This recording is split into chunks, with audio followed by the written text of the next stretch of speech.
ሰላም ጤና ይስጥልኝ ውድ የዩቲዩብ ቻናል ቤተሰቦች፣ የሰዓቱን ሰበር መረጃዎች ይዤላችሁ ቀርብ ያለው ከዜናዎቹ ጋር እስከ ፍጻሜው አብራችሁ ቆዩ።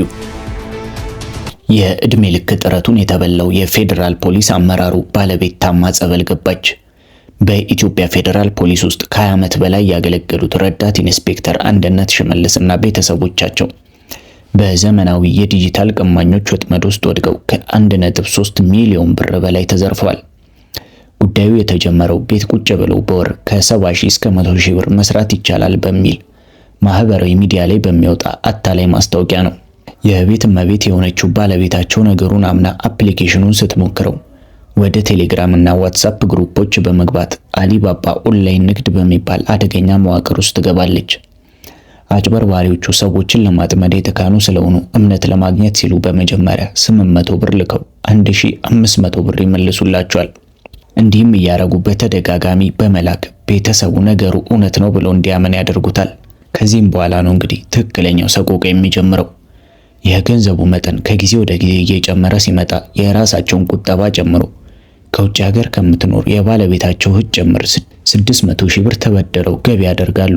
አጭበርባሪዎቹ ጨካኝነታቸውን አሳይተው አንደኛ ደረጃ ነጋዴ ስለሆናችሁ ከፍተኛ ግብር መክፈል አለባችሁ በማለት ተጨማሪ ገንዘብ እንዲያስገቡ አድርገው በድምሩ 1.3 ሚሊዮን ብር እንዲዘረፉ አድርጓል።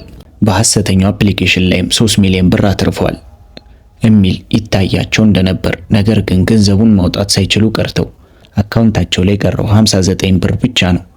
ይህ ሁሉ አሰቃቂ ድርጊት ሲፈጸም ረዳት ኢንስፔክተር አንድነት በስራ ስምሪት ወይም ፊልድ ላይ ነበሩ። የገንዘቡን መበላት ስትሰማ የባለቤታቸው ልብ ድንጋጤን መቋቋም አቅቶት በጽኑ ታማ በጸበል ቦታ መንፈሳዊ ሕክምና እየተደረገላት ይገኛል።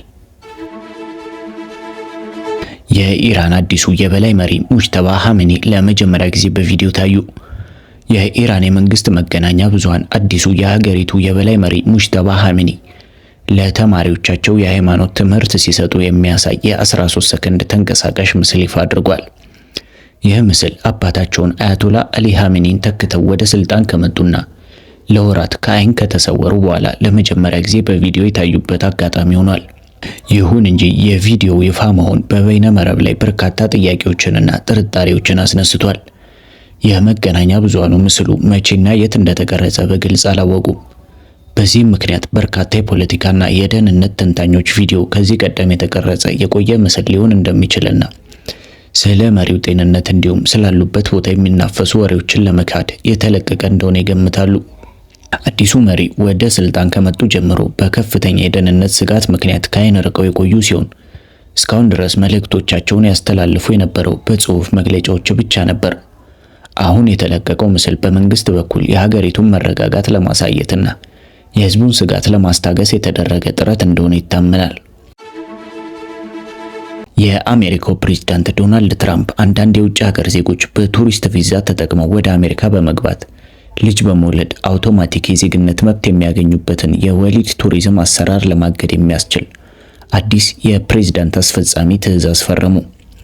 ፕሬዝዳንቱ አዲሱን መመሪያ በኦቫል ኦፊስ ውስጥ ለጋዜጠኞች በሰጡት መግለጫ ደግፈው ሲናገሩ የትውልድ ዜግነት መብትን መጫወቻና ቀልድ አድርገውታል ሲሉ አሰራሩን አጥብቀው ኮንነዋል። ይህ የትራምፕ አዲስ እርምጃ የመጣው የአሜሪካ ጠቅላይ ፍርድ ቤት ከዚህ ቀደም የትውልድ ዜግነት መብትን ለማገድ ያወጡትን ተመሳሳይ መመሪያ ውድቅ ማድረጉን ተከትሎ ሲሆን ፕሬዝዳንቱ የፍርድ ቤቱን ውሳኔ በጣም አሳዛኝ ውሳኔ ሲሉ ገልጸውታል። የአሜሪካ ሕገ መንግስት በሀገሪቱ ግዛት ውስጥ ለሚወለድ ማንኛውም ሕፃን ከዲፕሎማቶች ልጆች በስተቀር አውቶማቲክ የአሜሪካ ዜግነት መብት ይሰጣል። ይሁን እንጂ የትራምፕ አስተዳደር በስደተኞችና በዜግነት ፖሊሲው ላይ የሚወስዳቸው ጠንካራ እርምጃዎች እንደቀጠሉ ሲሆን አዲሱ አስፈጻሚ ትዕዛዝም በድጋሚ ከፍተኛ የህግ ክሶችና ተቃውሞዎች እንደሚገጥሙት ይጠበቃል። የአሜሪካ ሴኔት በሩሲያ የኃይል ዘርፍ ላይ አዲስና ጠንካራ የኢኮኖሚ ማዕቀብ ረቂቅ ሕግ አጸደቀ። ከዩክሬን ጦርነት ጀምሮ ሞስኮ የተለያዩ ምዕራባውያን ማዕቀቦችን በመሸሽ ነዳጇን በቅናሽ ዋጋ ለሌሎች ሀገራት ስትሸጥ ቆይታለች። አሁን የጸደቀው አዲሱ ሕግ ይህንን ቀዳዳ ሙሉ በሙሉ ለመዝጋት ያለመ ነው ተብሏል። ሕጉ በሩሲያ ላይ ብቻ ሳይሆን ከሩሲያ የኃይል ኩባንያዎች ጋር ማንኛውም የንግድና የገንዘብ ልውውጥ በሚያደርጉ ሀገራትና ኩባንያዎች ላይ ጥብቅ እገዳ ይጥላል። የሩሲያን የነዳጅ ሽያጭ የሚያመቻቹ ዓለም አቀፍ ባንኮች ከአሜሪካ የፋይናንስ ስርዓትና ከዶላር ዝውውር እንዲገለሉ ያደርጋል ነው የተባለው። ክሬምሊን ህጉ የኢኮኖሚ ጦርነት ማወጅ ስትል የኮነነችው ሲሆን የነዳጅ ምርቷን ሙሉ በሙሉ ወደ እስያና አፍሪካ አዳዲስ ገበያዎች ለማዞር እንደምትሰራ አስታውቃለች። የዓለም ጤና ድርጅት ዋና ዳይሬክተር የሆኑት ዶክተር ቴዎድሮስ አድሃኖም በሀገራችን ኢትዮጵያ በየአቅጣጫው እየተስፋፋ ባለው ግጭት የሰው ህይወት ማጣትና የንብረት ውድመት ላይ ያላቸውን ጥልቅ ሐዘን በመግለጽ በአስቸኳይ ጦርነቶች ቆመው ወደ ሰላማዊ ውይይት እንዲገባ ጥሪ ያቀረቡ። ዶክተር ቴዎድሮስ ባስተላለፉት መልእክት በኢትዮጵያ ልዩ ልዩ ክልሎች እየተካሄዱ ያሉ ግጭቶች በህዝቡ ህይወትና በሀገሪቱ የወደፊት ዕድል ላይ እያደረሱ ያሉትን ከባድ ጉዳት በዝርዝር አስቀምጧል። በአማራ ክልል ላለፉት 3 ዓመታት ሲካሄድ የቆየው የታጠቀ ግጭት በርካታ ንጹሃን ዜጎችን ህይወት ቀጥፏል። የማህበረሰቡን ሰላምና ኢኮኖሚ አቃውሷል። በኦሮሚያ ክልል አሁንም ድረስ የቀጠለው ግጭትና ደም መፋሰስ በዜጎች ላይ ያልተቋረጠ ሰቆቃና ስቃይ እያስከተለ ይገኛል። በትግራይ ክልሉ እንደገና ወደ ክፋትና አደገኛ ጦርነት የመንሸራተት ከባድ ስጋት ደቅኗል። በአፋር ክልል የአካባቢው ማህበረሰብ ካልፈለገበትና ካልተገባበት ግጭት ውስጥ እየተሳበ ይገኛል። በቤንሻንጉል ጉሙዝ ክልል አካባቢው አሁንም ቢሆን በሁከት ባለመረጋጋትና በኃይል ድርጊቶች መዳፍ ውስጥ ወድቆ ይገኛል። ዶክተር ቴዎድሮስ አድሃኖም የፌዴራል መንግስት፣ የክልል አመራሮችና ሁሉም ባለድርሻ አካላት ከመሳሪያና ከኃይል አማራጭ ይልቅ የሰላም ውይይትን መንገድ እንዲመርጡ በአጽንኦት ጠይቋል።